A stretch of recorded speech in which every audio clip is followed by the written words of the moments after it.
Imagine करो एक ऐसी यूनिवर्स जहाँ पे मैं तुम्हें पावर दूँ कि तुम किसी मैटर की स्टेट्स को कंट्रोल कर सकते हो। मतलब का तुम डिसाइड करोगे कि क्या वो सॉलिड होगा, क्या वो लिक्विड होगा, क्या वो गैस होगा, तुम वो डिसाइड करोगे। कैसा होगा? मैं तुम्हें एक पावर दूँगा, इनविजिबल फोर्स या एक एनर्जी, वो डिसाइड करेंगी मैटर की स्टेट्स कैसे होगी। सो हे गाइस, वेलकम टू मेज लैब फिजिक्स। आज हम पढ़ने वाले हैं स्टेट्स ऑफ मैटर। मैं हूँ डॉक्टर मेज, the time lord, one and only the time lord. So आज हम पढ़ेंगे एक बहुत बढ़िया चैप्टर जो डिसाइड करता है कि ऐसे आसपास की सारी चीजें, मेरा पेन ये जो कि सॉलिड है, ये सॉलिड है, मैं जो हवा ले रहा हूँ वो गैस है, हम जो पानी पीते हैं वो लिक्विड है, वो कैसे है, हमारे घर में जो एलपीजी गैस है वो लिक्विड कैसे है। हम बोलते हैं लिक्विड पेट्रोलियम गैस एलपीजी, तो वो लिक्विड क्यों है, वो आज हम पढ़ेंगे इस टॉपिक के अंदर। सो सबसे पहले टॉपिक है intramolecular forces. So let's get started. So ये रहा हमारा इंटरमोलिकुलर फोर्सेस। पहले मैंने जो बोला था इंट्रा नहीं, वो इंटर है। सो सबसे पहले आता है लंदन या डिस्पर्शन। इसके अंदर टेम्परेरी डाइपोल्स होते हैं, ये वीक होता है और इसकी इंट्रैक्शन एनर्जी होती है प्रोपोर्शनल टू 1/r6। सिंपल सी बात है। पर अब आता है दूसरा हमारा डाइपोल। डाइपोल इसके अंदर पोलर मॉलिक्यूल्स होते हैं, ये स्ट्रॉन्ग होता है, बिग एंड स्ट्रॉन्ग, पर इसकी इंट्रैक्शन एनर्जी होती है प्रोपोर्शनल टू 1/r3। पर लेकिन ये तब जब वो स्टेशनरी हो। अगर वो स्टेशनरी नहीं है और वो रोटेशन कर रहा है, सो वो हो जाएगा 1/r6। अब डाइपोल इंड्यूस्ड डाइपोल में होता है, उसमें होता है पोलर प्लस नॉन पोलर। बढ़िया बात है, सिंपल। अब आता है हाइड्रोजन बॉन्डिंग, जो मैंने पहले बताया था तुम्हें। हाइड्रोजन बॉन्डिंग में क्या बताया था मैं तुम्हें? H प्लस F या फिर O या तो N, दैट्स इट। इसके वजह से वहां पे बॉइलिंग पॉइंट बहुत ज्यादा होता है जब ये बनता है। जैसे कि H2O, तो पता है पानी को बॉयल करने के लिए 100 डिग्री सेल्सियस लगता है, पर या उससे ज्यादा अगर तुम नमक डाल दो, कुछ और डाल दो, पर ये रहा इसकी वजह से, क्योंकि हाइड्रोजन बॉन्डिंग। अब आगे बढ़ते हैं आगे के टॉपिक्स पे। अब आता है आईएमएफ। आईएमएफ क्या है? Intermolecular forces. आईएमएफ ये एक फोर्स है। और एक तरफ आता है thermal energy and forces versus energy, किस तरफ हो, which force you are. So thermal energy में ये क्या है? देखो, अगर कोई चीज सॉलिड है, मैं इस साइड ड्रॉ कर रहा हूं, अगर कोई चीज सॉलिड है तो इसकी थर्मल एनर्जी बहुत कम होगी, एकदम थर्मल एनर्जी जो होगी वो कम होगी, पर इसका आईएमएफ जो होगा वो ज्यादा होगा, आईएमएफ।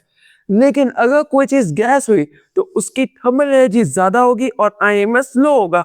सिंपल सी बात है। तुम ऐसे समझ लो जैसे पानी, पानी जब इसका थर्मल एनर्जी कम होता है तो वो सॉलिड में होता है, पर जैसे इसका थर्मल एनर्जी बढ़ता है वो गैस में बन जाता है। वैसे ही सब कुछ, अगर थर्मल एनर्जी लो है तो सॉलिड, और आईएमएफ ज्यादा है तो तब सॉलिड होगा। ये दोनों चीजें एकदम साथ में चली चाहिए। और अगर आईएमएफ लो है और थर्मल एनर्जी ज्यादा है तो गैस। अब आते हैं गैसेस के ऊपर और उसके बारे में समझते हैं। अब आता है गैसियस स्टेट। गैसियस स्टेट क्या होता है? वो चाहता है एकदम फ्रीडम, मतलब उन लोगों की तरह जिनको एकदम बिल्कुल कोई बाउंडेशन, कोई कोई कुछ नहीं चाहिए, एकदम फ्रीडम, तो गैसेस होते हैं। पर हमारे पास सिर्फ 11 गैसेस होती है। सबसे पहला हाइड्रोजन, दूसरा हीलियम, तीसरा नाइट्रोजन, चौथा ऑक्सीजन, पांचवा चौथा nitrogen, fluorine, neon, chlorine, argon, krypton, xenon and radon. ये पूरे तुम्हें पता होना चाहिए। Hydrogen helium, nitrogen, oxygen, fluorine, neon, xenon, radon, krypton, chlorine, red, हाँ इतने ही। चलो ठीक है, मैंने पहले ही बता दिया था। सो अब हम आगे बढ़ते हैं इस टॉपिक के ऊपर से। अब हम पढ़ेंगे लॉज के बारे में, क्योंकि हर चीज के लिए लॉज बहुत इंपॉर्टेंट है, चाहे गैस हो, चाहे हम हो, चाहे किसी भी हो। तो ये लॉज है गैस के लिए। तो सबसे पहला आता है बॉयल्स लॉ। यहाँ पे जो मैं कॉस लिखा है, यहाँ पे कोई कॉस वाला कॉस नहीं, ये कांस्टेंट वाला कॉस है, क्योंकि मैं शॉर्ट फॉर्म लिखना बहुत पसंद करता हूँ। सो टी कॉस, यहाँ पे मैंने क्या लिखा है? P1 V1 equals to P2 V2। अब आता है चार्ल्स लॉ। चार्ल्स लॉ क्या कहता है? यहाँ पे V कांस्टेंट होता है, V1/T1 इक्वल्स टू V2/T2। सही है। यहाँ पे पर टेम्परेचर जो होगा वो होगा केल्विन में, वो हमेशा ध्यान रखना। अब आता है गे लुसाक। बहुत गंदा मजाक है और बहुत पुराना मजाक है, पर अब नहीं, क्योंकि एग्जाम का वक्त है। सो गेल-लुसाक लॉ, यहाँ पे V कॉन्स्टेंट होता है और यहाँ पे P1/T1 इक्वल्स टू P2/T2। सही है। अब आता है आखिरी में एवोगाड्रो। एवोगाड्रो में T और P कांस्टेंट होते हैं, V प्रोपोर्शनल टू N, और अगर मोलर वॉल्यूम जो होगा एसटीपी पे वो होगा 22.7 volume volume STP 22.7 litre per moles. That's it. So ये थे कुछ 4 गैसेस के लॉ। इसको तुम्हें हमेशा पता होना चाहिए क्योंकि एग्जाम में बहुत ज़्यादा पूछा जाता है। और हाँ, ये अलग अलग तरीके न्यूमेरिकल्स और क्वेश्चंस में आ सकते हैं, तो तुम्हें पता होना चाहिए।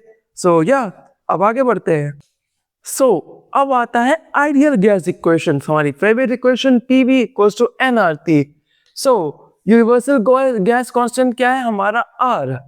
ये equation PV equals to nRT सबसे फेमस है, तुम्हें याद भी होनी चाहिए। हमारा यूनिवर्सल गैस कांस्टेंट है R।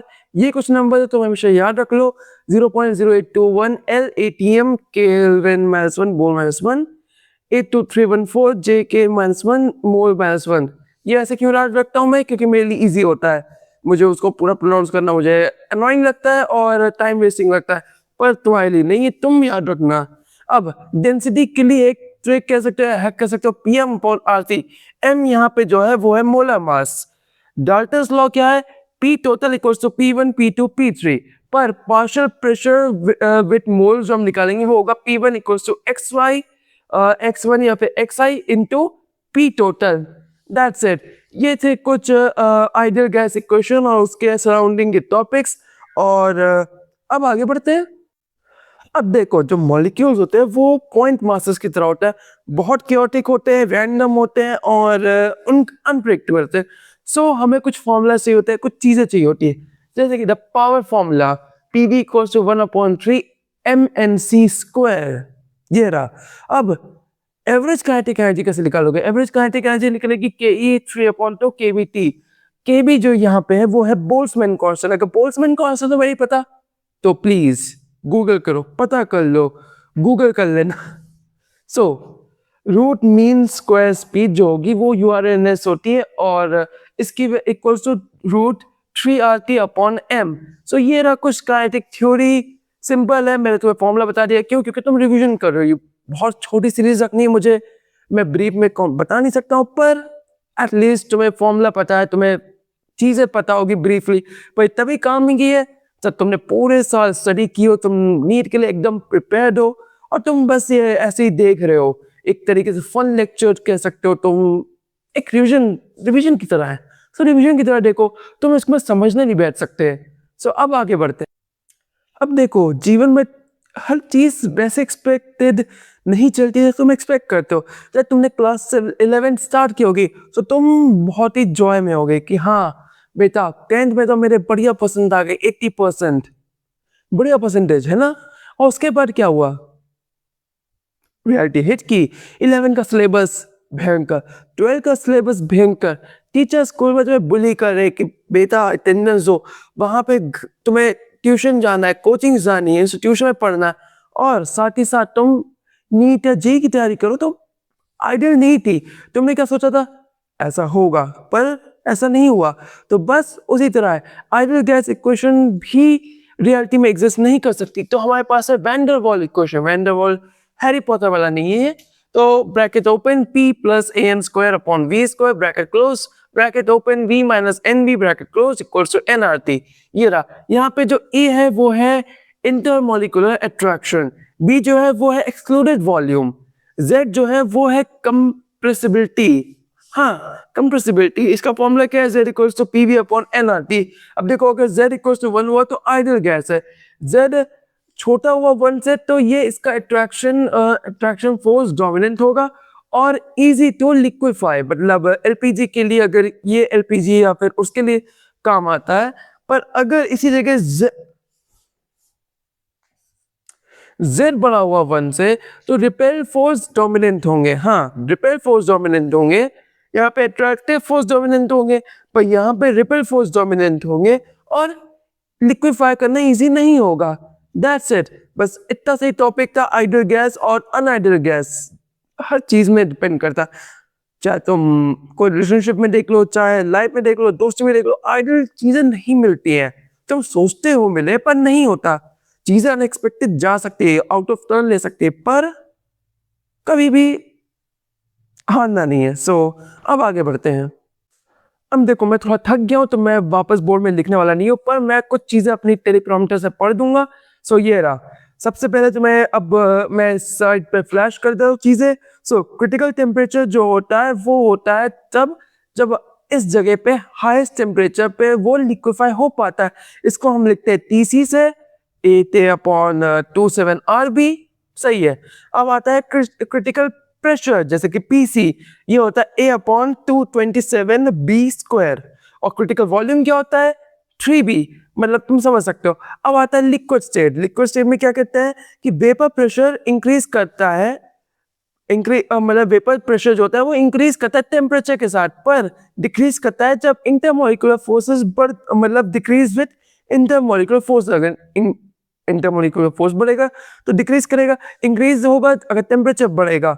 सो सरफेस टेंशन हम इससे लिखते हैं, तो वह दिख रहा होगा स्क्रीन पे, फोर्स पर यूनिट लेंथ। और विस्कोसिटी न्यू या फिर एन जैसे भी लिखना हो। Resistance to flow, viscosity proportional to होता है टेम्परेचर। सो ये रहा। अब मैं इसको रख देता हूँ।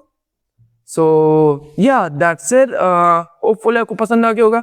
सो सॉरी मैंने लास्ट के टॉपिक को थोड़ा रश अप कर दिया क्योंकि सुबह के बज रहे 4। मैं पूरी तरह थक चुका हूँ। आज मैं 2 लेक्चर्स बनाए जो आज आया था और ये। सो अब मुझे सोने जाना है, मुझे एडिट करना है वीडियोस को। उसके बाद मुझे अपनी दोस्त के साथ टार्डिस के अंदर इधर उधर यूनिवर्स घूमना है, तो मेरे पास बहुत काम है। So that's it. आज के लिए बस इतना ही। होपफुली आपको पसंद आएगा। अगर आया हो तो प्लीज चैनल को सब्सक्राइब करना, अपने दोस्तों को शेयर करना, उनको भी नीट पढ़ाना। और 4 अप्रैल को आने वाला एक बहुत बड़ा सरप्राइज। अगर तुम फिर से नीट देने वाले हो अगले साल, अगर ड्रॉपर बैच में हो, या फिर तुम्हारा कोई आसपास का दोस्त या फिर कोई छोटा दोस्त जूनियर अगर वो 11th में आ रहे हैं, तो उनके लिए एक बहुत बढ़िया चीज मैं लॉन्च करने वाला हूँ 4 अप्रैल को। सो मैं कुछ नए टीचर्स भी लाऊंगा अपने साथ अपने चैनल के ऊपर। और हाँ, इन टीचर्स को ढूंढने में मुझे बहुत हालत खराब हुई है, मतलब इतनी मुश्किल लगी इन टीचर्स को ढूंढने पर मैंने ढूंढ लिया। सो इन टीचर्स इतनी बढ़िया आपको पढ़ाएंगे। या 4 अप्रैल को ज्वाइन करना है, उनको ज्वाइन करवाना। So that's it. आज के लिए बस इतना ही। होपफुली आपको पसंद आया होगा। So see you around in the next video. Till then, take care and goodbye.